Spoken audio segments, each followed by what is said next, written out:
10:30টার সময় আমরা চুরাইবাড়ি নাকাতে ইউপি 5880-1128 একটা ট্রাক গাড়িকে আটক করি, যার মধ্যে 10টি ট্রান্সফরমার লুট করা ছিল। তো ট্রান্সফরমারের নাটগুলি ঢিল ছিল, তো ওটা দেখে আমাদের সন্দেহ হয় এগুলা ঢিল থাকার কথা না।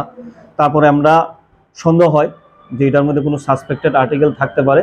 তারপর আমরা যথারীতি এসডিপো স্যারকে জানাই, বিষয়টা এসপি স্যারকে জানাই, ডিসিএমকে জানাই। তারপরে ওরা আসলে ওদের সামনে আমরা ট্রান্সফরমারগুলো খুলে তারপরে ট্রান্সফরমারগুলি থেকে আমরা টোটাল 96 প্যাকেট গাঁজা পাই।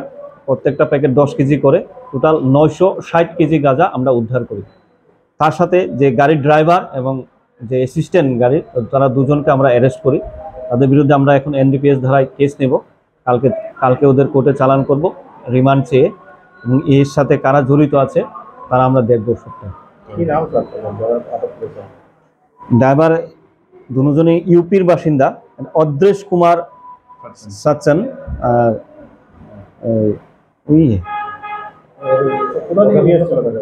গাজাটা বাইপাস খয়েরপুর বাইপাস। আপাতত যারা প্রিলিমিনারি ওদের ইন্টারোগেশনে বলেছে খয়েরপুর বাইপাস থেকে লুট হয়েছে গাজাটা। তারপরে এরা মেন রুট করে এখান পর্যন্ত এসেছে, গুয়াহাটিতে যাবে গাজাটা। বাজার মূল্য প্রায় 3.5 থেকে 4 কোটি টাকা।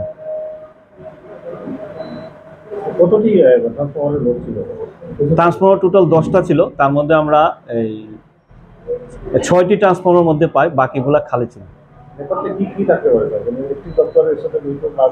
না, ওদের কাছে ইলেকট্রিক ডিপার্টমেন্টের কাগজ ছিল, যে ইলেকট্রিক ডিপার্টমেন্টের জেনারেল ম্যানেজারের একটা সই করা কাগজ ছিল, যেগুলো ট্রান্সফরমার লোড করা ছিল। ট্রান্সফরমারগুলা গুয়াহাটি যাচ্ছে। তো এগুলা আসলে কি অরিজিনাল না ফেক, না ওরা কি করেছে, এটা তদন্তে বেরিয়ে আসবে।